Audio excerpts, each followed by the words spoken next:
그동안 했던 거랑은 조금 진행 방식을 다르게 해보려고 해요. 그러니까 이번엔 키워드 토크를 좀 해보려고 하는데 이 관련된 키워드를 제가 말씀을 드리면 거기와 관련해서 마음껏 이야기를 해주시면 됩니다. 그래서 먼저 이 플라이 강원과 연관된 첫 번째 키워드는 바로 12월 위기설.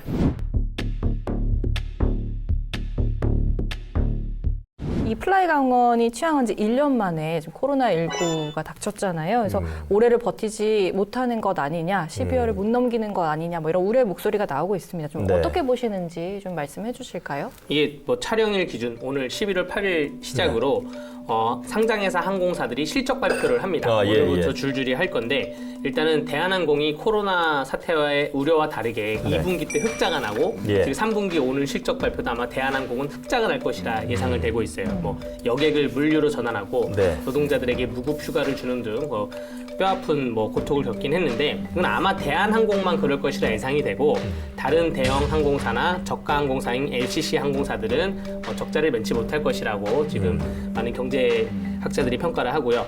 플라이 강원은 비상장 회사라서 실적 발표는 별도로 하지 않는데 경영난이 있는 것은 확실한 것으로 보여집니다. 사실 뭐 말씀하신 부분 중에 조금 살을 보태면 대한항공 같은 경우도 지금 흑자를 내긴 내는데 전년하고 비교해 보면 그 영업이익이 거의 90% 이상 감소를 했답니다. 그러니까 지금 대한항공 같이 그런 대형 항공사들은 해외 국제 노선들을 많이 운항을 하면서 어떤 여객 수익을 이제 올려야 되는 건데 지금 해외 여행을 못 가잖아요. 그러니까 울며 겨자 먹기로 좌석을 다 없애고 거기에 물건을 실어서 화물을 운송하는 걸로 지금 겨우 버티고 있는데 그나마도 영업이익이 90% 이상 감소가 됐으면 회사 경영에는 어마어마하게 큰 파장이 미치는 거고. 그래서 그 상반기 탑승률이 절반에도 못 미친 48%에 그쳤다고 하고요. 우리 플라이 강원도. 그렇기 때문에 이제 빨리 경영 개선을 해야 되고 회복을 할 수 있는 계기를 만들어야 된다고 해서 지난 8월부터 124억 원 규모의 전환사채 발행 전략을 이제 내놓았다고 하잖아요. 그러니까 코로나19 상황이 당분간 계속될 거라고 보니까 어떻게든 자본을 확보해놔야 경영을 개선할 수 있다고 보는데 이 전환사채가 그 변호사님께서 이제 아시겠지만은 회사의 업적이 양호하게 되면 전환에 의해서 주주가 될 수 있게 이제 사채를 이제 판매를 하는 거잖아요. 그래서 나중에 그거를 주주 자격을 주는 방식이기 때문에 이게 이제 사채에 의한 이자보다 나중에 이제 경영이 나아지면은 배당금이 더 많아지니까 이제 수익이 많아질 수 있으니까 비전이 있는 경우에 이제 많이 활용을 한다고 하거든요. 그래서 이런 전환사채 방식도 비전만 잘 제시를 하면은 우리 플라이 강원이 이 방식으로도 그래도 지금 위기를 넘길 수 있지 않을까 하는 그런 기대를 하고 있는 게 아닌가 싶습니다. 그 전환 사채 조금 더 친절하게 설명 좀 해주세요. 네, 뭐 편하게 말씀드리면 뭐 회사가 어떠한 자금 융통, 투자 혹은 뭐 경영난에 의해서 자금 융통이 필요할 때 사채를 발행합니다. 사채를 발행해서 그 사채를 사두면 이게 일정 기간이 지나면 그 사채가 주식으로 전환이 될 수가 있는 거예요. 주식 전환 청구를 할 수가 있는 것이거든요. 그래서 어떠한 회사의 미래성을 보고 투자를 하기 위해서 주식으로 매수하지 않고 사채를 사두는 경우도 있고요. 혹은 회사의 경영난이 있을 때 나중에 회사의 경영권에 약간 그 침범이 될 수도 있습니다. 전환 사채를 이걸 148억을 한 명이 다 산다 생각해 보세요.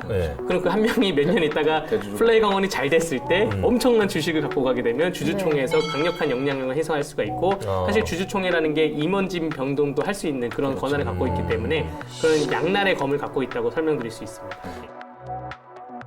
그 플라이 강원에 대한 추가 지원 얘기가 좀 계속 나오고 있잖아요. 뭐 이거에 대해서는 어떻게 생각하시는지 궁금합니다. 뭐 더 많은 뭐 소상공인이라던가 중소기업을 지원해줘야 된다 이런 얘기도 있고, 아니 혹시나 뭐 지원을 했는데 또 망해버리면 혈세를 쏟아붓는 게 아닌가 뭐 이런 우려도 나오고 있는데요. 그렇죠. 이게 접근하는 시각의 차이라고 보는데 이 하나의 기업을 지원하는 개념으로 보면은. 그럼 우리도 힘든데 왜 우린 지원 안 해주냐 이런 뭐 지금 재난지원금 뭐 그런 개념으로 접근하면은 안 하는 쪽으로 아마 여론이 모여질 것 같고 그게 아니라 이 플라이 강원의 출범 당시부터 얘기했던 관광형 상품과 연계해서 지역의 이제 활성화, 경기 활성화를 같이 연계하겠다는 걸로 보면은 이거를 모토로 해가지고 이게 활성화가 되면 영동지방이나 우리 강원도의 관광 산업 함께 발전할 수 있는 그런 개념이다라고 보면은. 또 이제 반대의 이견이 충돌하고 있는 상황이라고 보는데 저 개인적으로는 지원을 해주는 것이 낫지 않을까 이렇게 생각을 합니다. 충분히 이것은 이제 전국적으로 그리고 국제적으로도 좀 모범적인 그 회생 모델이 될 수 있지 않을까 이렇게 생각하고 있습니다. 근데 이 지금 전 세계적으로 지금 대형 항공사들은 위기입니다. 거의 존립이 위태로울 정도로 매출 이익 또 영업 이익이 급감을 하고 있는데 저가 항공사는 대형 항공사보다 더 취약하죠. 왜냐하면 자본 상태들이 넉넉하지 않기 때문에 플라이 강원은 출범할 때 자본금이 409억 원 정도밖에 되지 않는 저가 항공사랍니다. 그러니까 409억 원 자본금 까먹으면 없어지는 거예요. 그런데 지금 지난해에도 이미 자본금 잠식률이 절반에 가까운 50%. 올해는 더 어려워졌을 텐데 뭐 관련된 통계들을 좀 확인을 해봐야 되겠지만, 그러니까 이 플라이 강원이 갖고 있는 아까 임원 기자 얘기했지만 중요성은 뭐냐? 플라이 강원은 양양국제공항을 기반으로 하는 우리 강원도 기업이에요. 네.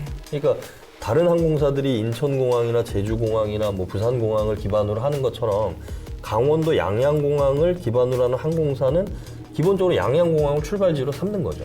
결국은 플라이 강원의 어떤 개인 기업을 볼 거냐, 아니면 양양국제공항과 그 주변의 관광지를 연계한 지역경제 활성화 차원에서 바라볼 거냐.